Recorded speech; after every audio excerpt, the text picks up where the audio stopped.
lender. Check it out. I do believe that Associate Professor Glenn Antizzo is with us in the house. And good morning, sir, and thank you tremendously for coming in.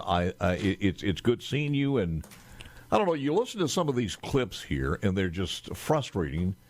And you got to believe that the only reason that these things have any tenacity whatsoever is because there's enough people out there to either believe it or want to believe it. But when you hear, I have nothing to do with the gas prices, it's all Putin, or, the inflation is nothing I've done, but it's just things that happen. As a matter of fact, there are a lot of things that Trump did that's caused this. And apparently enough people believe it. But I want to, first of all, touch bases on a couple of things that we just have hang over here. Okay. And that is on this thing called transition. And I'm catching you cold on this, so you can participate or not. But this one is from Karine Jean-Pierre. And this word transition now, it's coming from Mayorkas. It's coming from a lot of the cabinet members. It's coming from the press secretary. We believe that we are in a transition right now, coming out of a economic recovery, a historic economic recovery, because of the work that the president has done this past year and a half. And so we believe that we'll be in that transition. We're going into that transition of stable and steady growth, and we're going to continue to do the work that the president has laid out to lower inflation. Now, you got to be on some kind of drugs to take that and say, well, that's good news. Yeah. No, obviously, the American people are hurting badly. Gasoline prices are up everywhere. I was just traveling a little bit, and I saw prices way beyond what they are here. And I know on the West Coast they're already talking about $6 or $7 a gallon by the end of the summer. Inflation is at historic levels that we haven't seen since Jimmy Carter was president. And I can't help but think that the administration seems to be in denial about the level of trouble that there is. I mean, his own economic people, I think it was Powell yesterday, who got in front of a congressional committee and said, yes, this problem started long before the Russian invasion of Ukraine. So you can't blame all this on Putin. Well, here's what I never understood, and you're absolutely right. And I saw that, and I said, let's see how he's going to talk that away. But when you start talking about, and if I have the numbers right, and I'm doing this just by memory, we were buying like 655,000 barrels of oil a day from Russia. That's what and Trump wasn't getting anything, I think, but when he came in, he cut a deal and started buying about 650,000 barrels a day from Russia. We use 20 million barrels a day. So 20 million barrels a day that we consume in this country to run this country, compared to 650,000 barrels is nothing. So if you pull that away, logistically, it's a pimple on an elephant. So if you have to take that in consideration, how would that cause a hardship in the first place if our other spigots were wide open? Not only that, Paul, but you can easily fill that gap because you could get increased production here in the United States, but you could also get increased production from OPEC members. And part of the dilemma that he dug himself into is he said he was going to make Saudi Arabia a pariah state because of the Khashoggi case. And now he's got to go hat in hand to Riyadh and ask them to up oil production, which I'm sure is not going to come easy for him to do. No. This is like the dam is got a big hole in it, and you've got a guy who's the dam director, and he's coming up with so many different ideas other than plugging the dam. Yes. And it's just beyond me. But this word transition is as scary as a word that was used during the Obama-Biden administration, nudge. Nudge means we're going to push the Constitution and make it so terrible on you that you're going to do this. And what she just said there, if you think about it, was this: we are in a transition, whether you like it or not. The transition is this: we are going to convert you from combustion cars to electric cars, right. and it's going to be painful on you, but you will thank us in the end. And that's the transition to a wonderful world of utopia and green. Forget about all the other people in the world. I heard a figure last night that for him to do this would take, just in the marketplace, over 20 years, easy, probably more like 40. Yeah. But we have 2 million EV cars on the road today. We have 290 million combustion cars, 290 million compared to 2 million, and he's thinking before maybe the end of this session or this term that he's going to make that major conversion. It's stupid. Yeah. Yes. But he really believes that we're going to this transition is something that we're going to thank him for. He's going to be in the history books in the years to come as saving America, and not only that, saving the earth from all of the hardships. That's one more on the economy, and then we'll move to the Ukraine. And this is Yellen, and I'm not sure what most people think about Yellen out there, but I think she's Gracie Allen's grandmother, to be honest with you. Do you believe that raising the corporate tax rate will help lower the price of food? I do not think it will raise the price of food. Do you believe that raising taxes on fossil fuel production will lower the record high gas prices? Over the medium term, the way we lower them is to address climate change and to switch to renewables. Thank you. In the short term, thank you. Yes. Let's go. Well, by the way, there was one other story on this one that you alluded to as far as gas is concerned. The president did, and we can talk about the Ukraine on the other side. He did issue 5 key actions in the past 24 hours, and here is what his 5 key actions to help you out at the kitchen table when you leave the kitchen table and you go to a service station to get some gas or gas station. Number 1, call on Congress to suspend the federal gas tax for 90 days. That means we're going to be saving 18.4 cents a gallon. And I mentioned on Twitter yesterday, with a $20 tank, if you had a $20 tank, you have saved enough money to ease your pain at the kitchen table with that fill-up to buy yourself at Burger King an order of onion rings. Paul, I'm not kidding you. Go ahead. Also, let me just point this out about that cut. It's only going to be temporary, and Sure. the fact of the matter is that it will hurt like crazy when they reimpose it in September. He will be shooting his party badly in the foot because that rebound in the tax rate will come just before the elections, which people will remember. Yeah. You know who knew that? It's the guy who made this statement in 2008. You'll hear him in just a moment. Here goes the president first. Today I'm calling on Congress to suspend the federal gas tax for the next 90 days through the busy summer season, busy travel season. We're having a debate right now about the gas tax holiday. But for us to suggest that 30 cents a day for 3 months is real relief, that's a real energy policy, means that we are not tackling the problem that has to be tackled. Preach on. We are offering gimmicks. That means we're not presenting a truthful response to the challenges that we face in America. We can do better than that this time. We've got to take advantage. America's looking for the truth. Today I'm calling on Congress to suspend the federal gas tax for the next 90 days through the busy summer season, busy travel season. Professor, you're on now. What do you think? That is almost the perfect campaign ad to run. I would actually run that. Yeah, me too. I mean, how much more can you lay out the case any more clearly than that?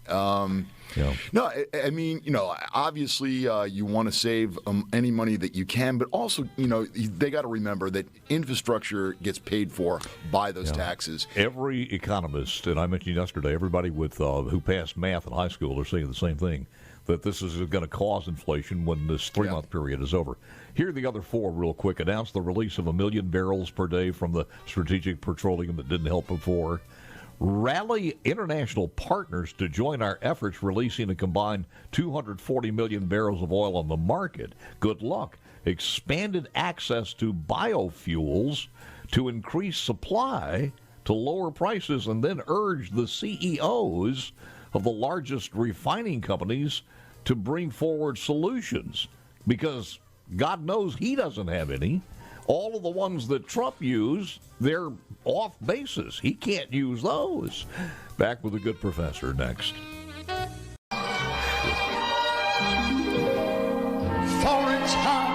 Hey, Perez, what was the line the guy always used?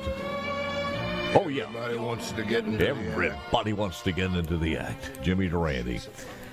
And he was a pretty good actor too, for the most part. He never played the handsome lead for some obvious reason. There was a reason. reason for that. Yes, and it was right there in front of you. Yes. Yeah. Okay, back with Glenn Antizzo, who's the associate professor of political science. Am I getting that right? Actually, I just got promoted, so it's now professor. I can take the associate off of that. Yes. Very good. And it was well overdue, by the way. So I want to say that one. You said you traveled. You've been traveling quite a bit. Did you go by plane or car? Yeah, I went by plane. I just got married about 3 weeks ago. Oh, that's right. Congratulations. Thank you. Yeah. No divorce yet. Okay, good. And my wife and I went to Puerto Rico and the Virgin Islands for our honeymoon. Yeah. And when we were in St. Croix, gas was selling there for $5.99 a gallon. Wow. Let me say this, from what we see, and I'm not sure if this is a recent phenomenon, but it is apparently a nightmare to travel on air right now.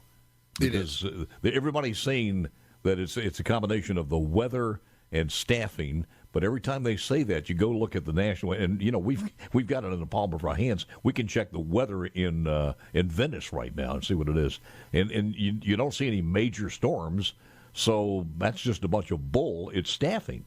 Apparently, they don't want to work as far as airline pilots are concerned. Yeah, no, clearly. Or the stewardess. Every day that we traveled, it was crystal clear blue skies. And we had, just to give you an example, the day we were supposed to leave, we were supposed to go from here on Southwest, from here to Atlanta, and then change planes in Atlanta and go from Atlanta to Orlando to San Juan. Mm-hmm. And instead, what they did was they moved the flight plan, and we had to go from here to Baltimore. 4-hour layover in Baltimore, then fly back to Tampa, and then fly to San Juan. So what should have been about an 8-hour trip with the layovers included became a 12-and-a-half-hour trip.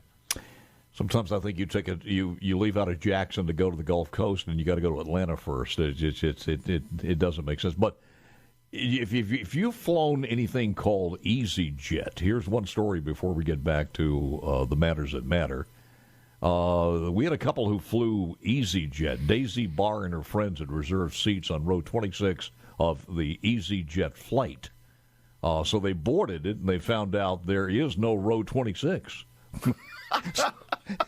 She's got over 1 million views on TikTok. Daisy said nobody from the plane's crew helped them find a place to sit. Wow. Friends managed anyway. In a statement, Easyjet said there had been a change in seat configuration on some aircrafts this summer, but apparently they didn't tell anybody. Easyjet was not so easy, but luckily there was a spot open for her and her friends. What is the latest in the Ukraine? I heard yesterday that there was a possibility of some talks, and grain, and apparently if the key to this, that they're worried about the food shortage there in that sector of the world, because there were literally millions of tons of grain just being held hostage. Right. The Russians have basically cut off all of the seaports except Odessa. Mm-hmm. And Ukraine is to Europe what the Midwest is to the United States. It's a prolific grain production area. And the Russians have mined the seas near Odessa and have made it pretty much impossible to get anything out. And there is fear that this is going to cause a famine in places in the world, particularly Africa, that rely on this grain. Mm-hmm. And there are some talks that maybe that Turkey will facilitate to get both sides of the table and negotiate the safe passage of ships that have grain. I guess the Russians are worried that any ships coming back into Odessa are going to maybe be bringing supplies for the war effort. And, of course, they're probably worried that any money that Ukraine gets from the sale of this stuff is going to help their war effort as well. But it looks bad, I think, for the Russians. And by the way, that's not the only flashpoint or trade revolving around trade. Russia has a enclave called Kaliningrad. It was seized from the Germans at the end of World War II. It's sort of like their Alaska in a sense, that it's part of Russia, but it's not attached to the rest of Russia. It is surrounded by Ukraine in the west and Lithuania in the east. And Lithuania has now decided to start enforcing the sanctions against the Russians by blockading any transit by rail across Lithuanian territory of any forbidden items like oil, metal, construction supplies, etc. And it is driving the Russians crazy. It sparked some panic buying. And the Russians are talking about taking some sort of action that they haven't specified. Wait a minute. Are they part of NATO? With that yes, area they there? are. They are. That's a little bit scary then. That is the huge risk that they're taking. Wow. Yeah. Now the Russians can resupply by sea because it's on the Baltic coast if they want to, but if that's of course going to make things a bit more difficult. But if they do, in fact, take military action against Lithuania, it is a violation of the NATO treaty in Article 5. That is the entry to World War III. Yes. If you were looking for it. So they're getting a lot of money for their oil now, as far as Russia is concerned. It's my understanding. Yes.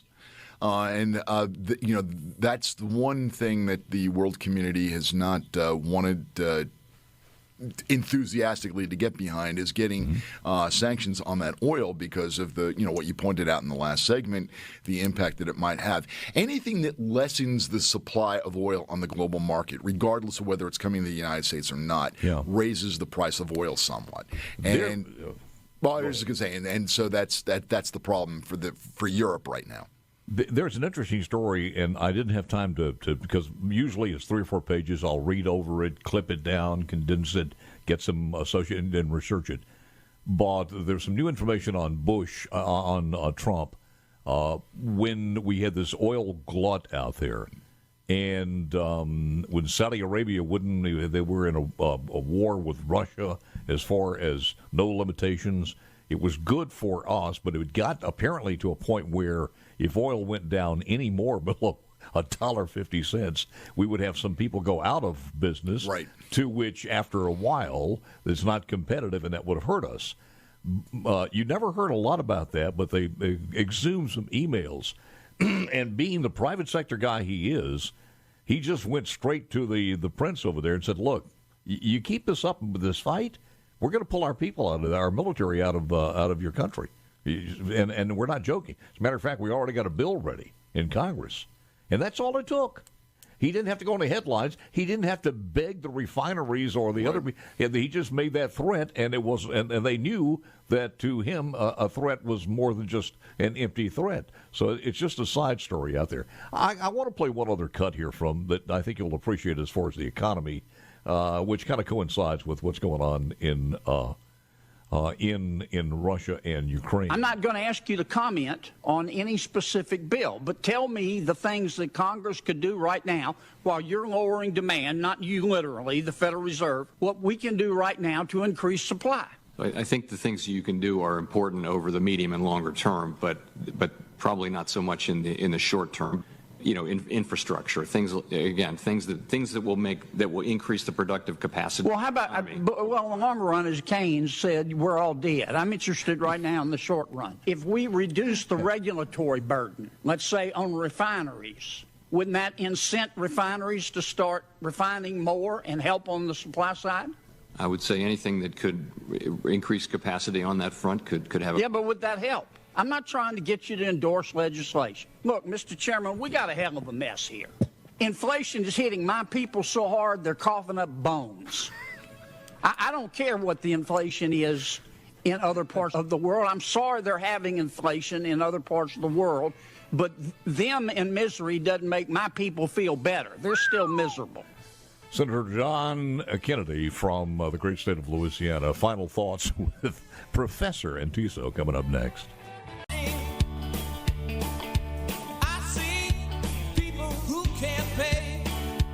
The Professor Glenn Antizzo, final thoughts. I want to spend a couple of seconds here on the Supreme Court. I know you guys are following that closely. Yes.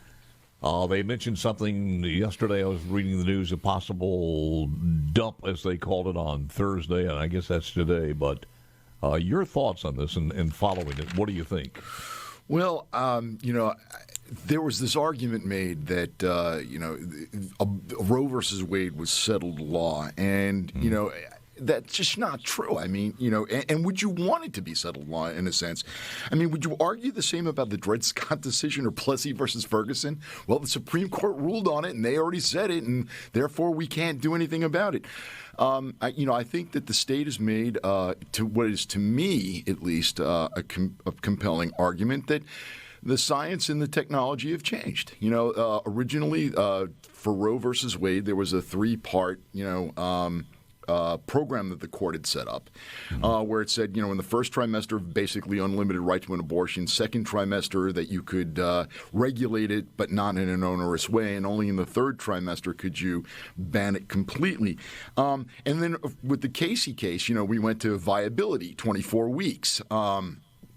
At which point, theoretically, I suppose the baby is could possibly live outside the womb. We all know of people that have had premature babies that have had a fighting chance for survival.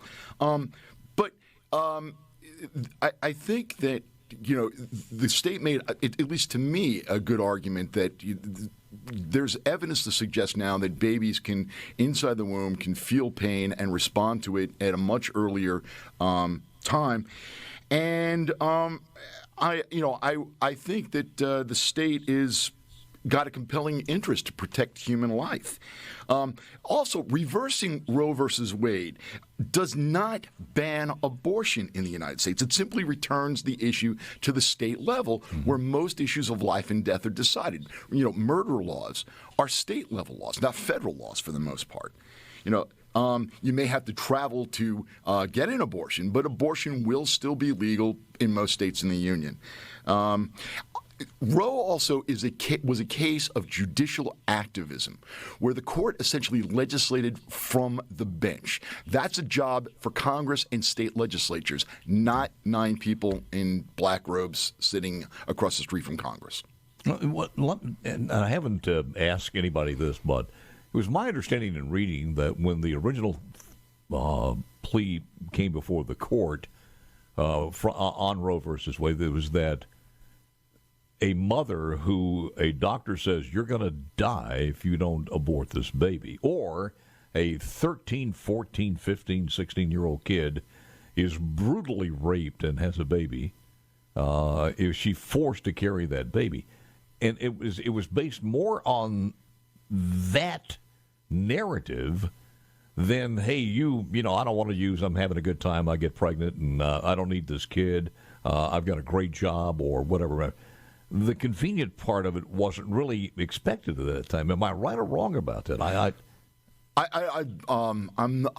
I'm not quite sure about that, but you make a good point, and that is that most abortions are not for medical necessity. Right. They are, by choice. A lot of it having to do with whether or not it'll have an impact on the finances of the family or on the lifestyle of the family. Yeah, and 2 things have changed, as you spoke to, and you were right, as far as technology is concerned, because now we know if there is a problem with that baby.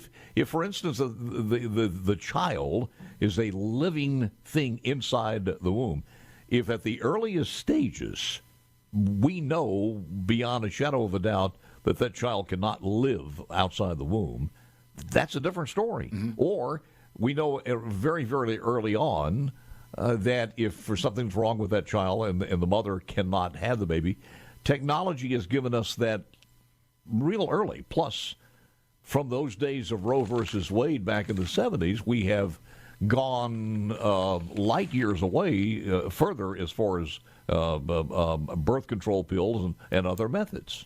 My understanding. I'm sorry, Paul. Go ahead. Go ahead. No, finish it out. No, I was just going to say that my understanding also is that, the Dobbs case is based on a 2018 law that was passed here in Mississippi. Mm-hmm. And it is my understanding that under those extraordinary medical circumstances that you just outlined, that abortion would still be available.